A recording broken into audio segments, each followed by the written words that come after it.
V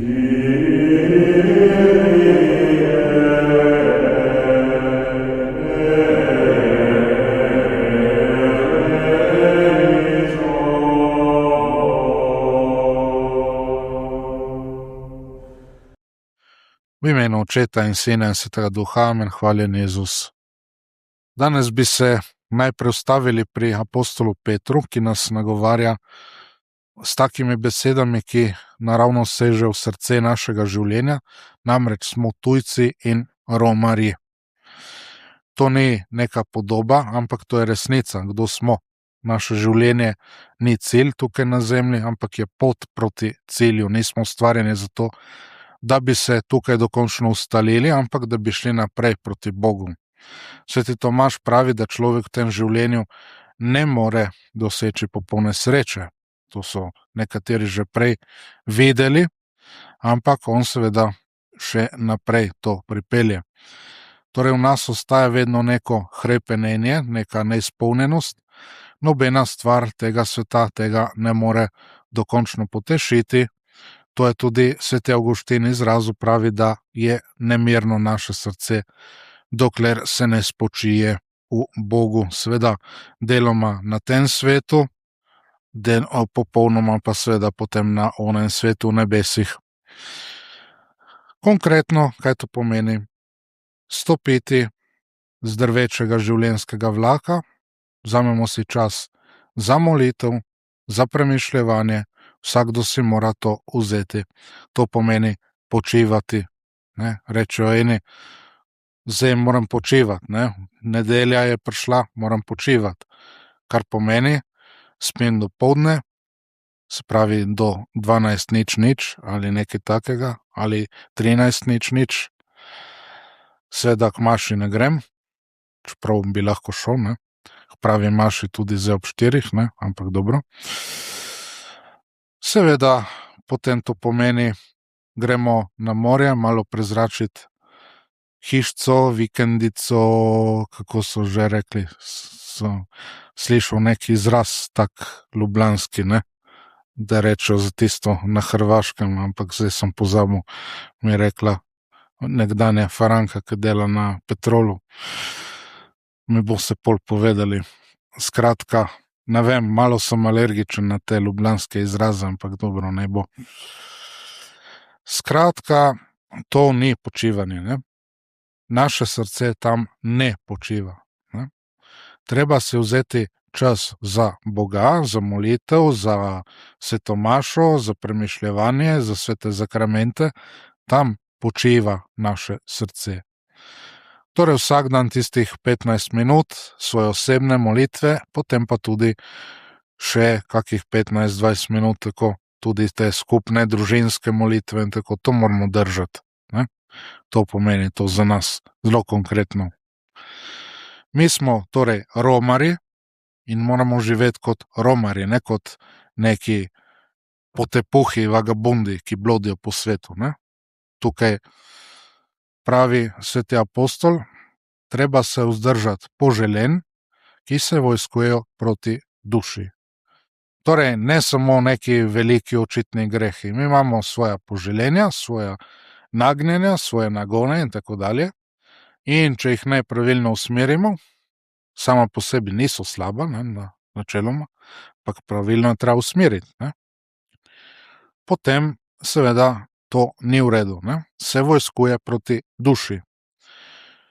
To pomeni, to so tiste naše drobne navezanosti, tisti naši notranji premiki srca, začnemo živeti za nekaj, kar ni Bog. Če je to vse sredstvo, da pridemo do Boga, tudi da bližnjemu pomagamo k temu in tako kot drugotna stvar tudi drugače, da bližnjemu pomagamo, ampak to je drugotna stvar, to izhaja iz tega.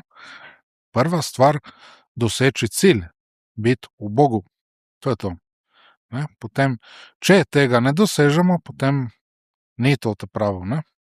Se vojskuje proti duši. Morda je to naše udobje, morda je to priznanje, ki ga iščemo, morda je to varnost navidezna, ki jo iščemo, lastna volja in tako dalje. sem bil v New Yorku, so rekli, kaj ste sam hodil po Manhattnu, ne? Ja, so rekel, seveda, kako pa, sem sam bil, ne, kako pa. Ja, to je nevarno, jaz sem rekel, se tudi v Ljubljani je nevarno, če naletiš slabo, ne, pač.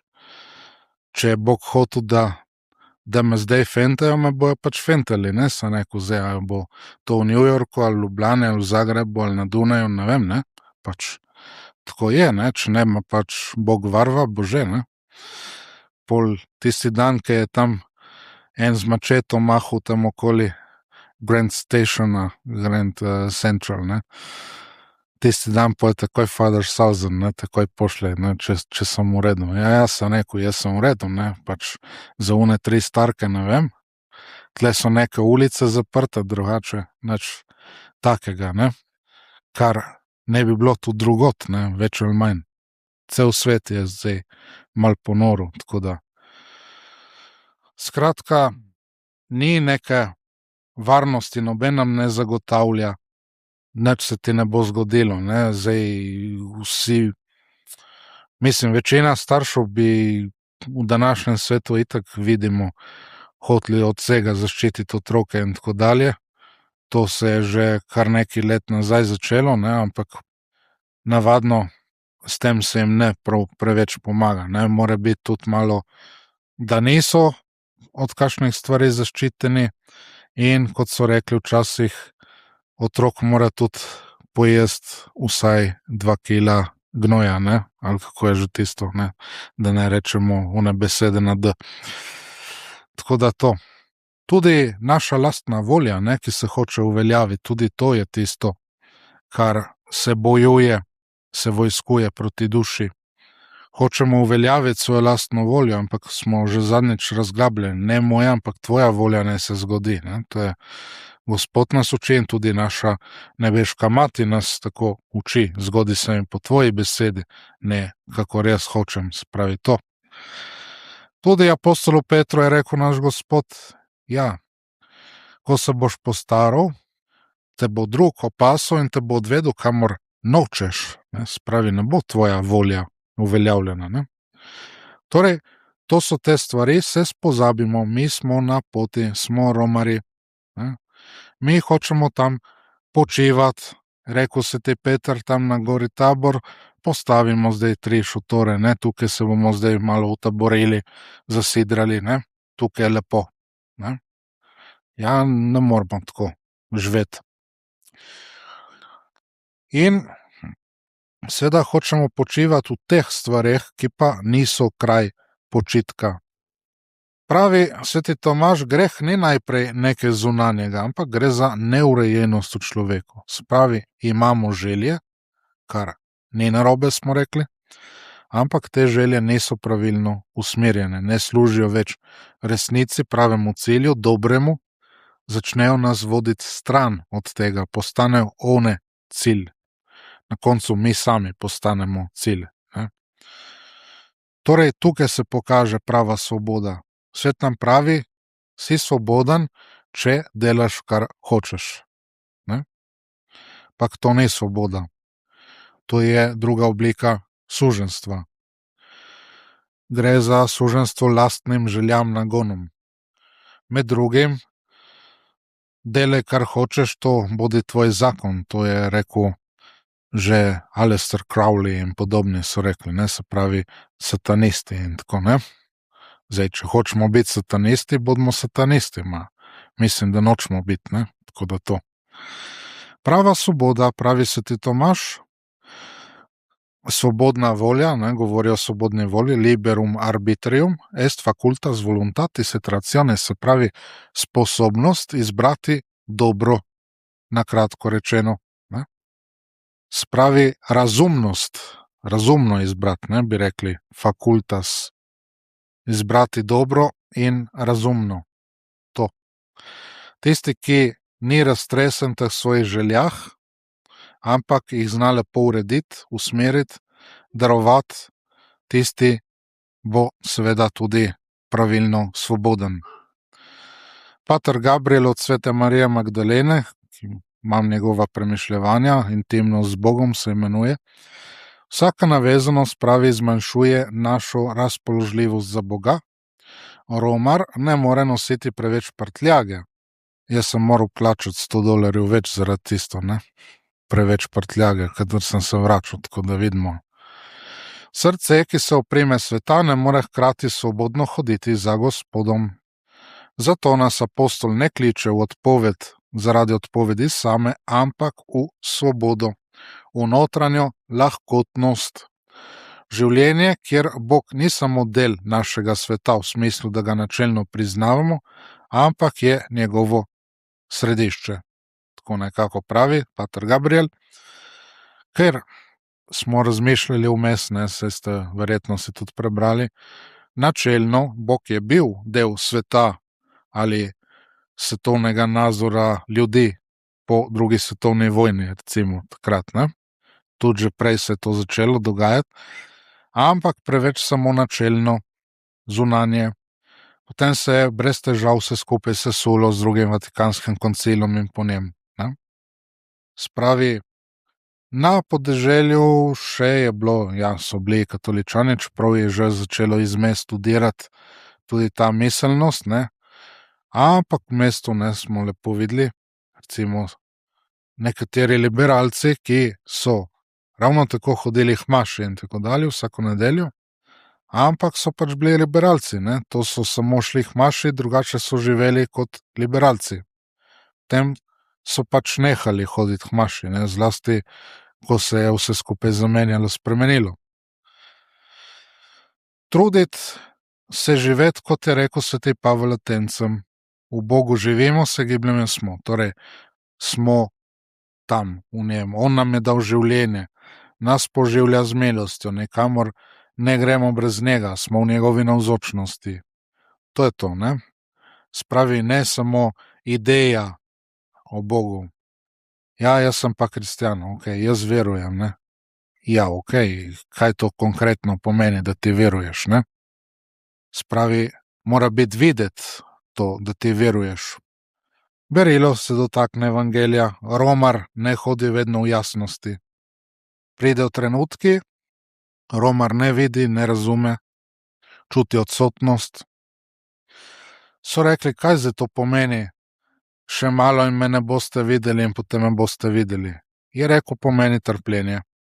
Ne? Nekaj boste morali pretrpeti. Nekaj malega, malenkost. Ne? Vemo, kaj so jim delali pol. Enemu apostolu, so celo kožo odrli, se pravi v pokojni industriji, na vrh nekaj bi potem jakno naredili z tistega, ampak take stvari, malček boste morali potrpeti, Če so morali oni toliko potrpeti, zakaj mi ne bi tisto malo potrpeli, kar pride v življenju, To je tudi ta naša izkušnja, kolikokrat ne razumemo Božjih poti, kolikokrat se zdi, Bog se je umaknil, je zginil z našega občutja, bi rekli temu, pač nas pusti na videz v temi, ampak Jezus pravi, vi boste sicer jokali, boste trpeli, boste žalovali in svet se bo veselil, če boste resno vzeli, če boste resni kristjani in tako dalje, To je to stanje romarja v svetu. Se pravi, če se zaganjajo kaj v nas, če nas kritizirajo, če so te stvari, potem že kaj prav delamo, se reče. Ker svet pogosto hodi v drugo smer. Tisto, kar svet slavi, kristjan ne more seveda odobravati, vsaj v veliki večini ne. In zato pride potem do žalosti, zakaj so taki do mene, do napetosti, ki tako prihaja do napetosti, zmeraj znova, pa za to stvar, pa za ono stvar in tako dalje, občutka tujosti, odtujenosti in tako dalje, Ampak seveda to ni konec. Jezus doda, vaša žalost se bo spremenila v veselje in pojasni, To je kot ob porodu, Pater Gabriel pravi, so trenutki, ne vidimo Boga, del poti k njemu je zakrit. Bog skrije svojo navzočnost, ampak ne zato, ker bi nas zapustil, pravi, ampak zato, da nas očisti, da poglobi ta odnos, da nas osvobodi navezanosti, da nas pritegne k sebi na bolj čist način. Zato ta podoba žene, ki rojeva, najprej bolečina, potem veselje, najprej stiska, potem življenje. To je tudi zakon duhovnega življenja. Torej mora iti skozi trud, težave, napor, delo, ne. Saj se reče napor, pravzaprav naporno delo, ne, travalium, ne. Tako da tudi to. Romar, ki ne hodi v svetlobi, dostikrat brez tolažbe, včasih v temi, ampak samo v veri. Prav takrat se pa vera očisti. Postane bolj resnična, bolj svobodna, manj navezana na neka občutja, bolj zasidrana v Bogu, ker vera pač ni sentimentalizem. Ni, da moram nekaj čutiti, večinoma ne čutimo, ne, kadar smo verni. Ker vera je odločitev razuma in volje, tiha zvestoba. Kar pride kot potrditev, pride, ampak šele po nekem težkem obdobju, ne. Veliki svetniki, preden so doživeli tolažbo, preden so se združili z Bogom in tako dalje, so morali prek hudo duhovno stisko in trpljenje, ne, če niso imeli drugačnega. Tako da sveta Tereza Velika, sveti Janez od Križa in tako naprej, ne, so šli skozi te stvari. Ta pot je tista prava pot in resnična pot. Bog jo je dal, zato da se borimo proti dvomom in vsem dejavnikom, gremo trmasto in vztrajno naprej. Seveda z molitvenim in zakramentalnim življenjem. Včasih so rekli duhovniki, so prišli na kako težko župnijo in tako, da tudi če bojo na njegovem hrbtu drva cepli, da on ne bo popustil, ne, ampak bo vztrajal tam na tistem mestu, na tisti župniji, kamor je bil poslan, ne. Zdaj pa seveda bi bilo to drugače, ne. Tako da to je tista odpoved, o kateri apostol govori, odpoved poželjenja, odpoved navezanostim, gotovostim, in to ni prazna odpoved, je rodovitna odpoved. Kot porod, ki boli, ampak hkrati rodi novo življenje. Trd boj odpovedovanja, zimsko obrezovanje rastlin, ne? Brez tega ni sadu. Treba je odrezati proč. Pri trtah celo 90%, ne? Tako da pol bi bilo. Obljuba, spet vas bom videl, vaše srce se bo veselilo, tega veselja vam nihče ne bo vzel. To je tisto. Ne kratka veselja tega sveta, kratki užitki, ki minejo, ampak veselje, ki ostane. Tisto, ki ga nihče ne more vzeti, ker prihaja od Boga. V določene meri že zdaj na tem svetu, v polni meri potem na koncu v prihodnem življenju v nebesih, kot pričujejo številni svetniki, bomo tudi mi lahko tega deležni, če jih bomo seveda posnemali. Najprej Jezusa in Marijo, seveda. Jezusa bomo dejansko videli potem, ne, ob koncu našega romarja. Zato, dragi verniki, če ne razumemo, ni važno, vztrajajmo dalje, ne vidimo, verujmo, trpimo, hodimo vseeno naprej. Smo romarji, romar pač ne blodi, ve, od kod prihaja in proti kateremu cilju gre. V imenu Očeta in Sina in Svetega Duha. Amen. Hvaljen Jezus.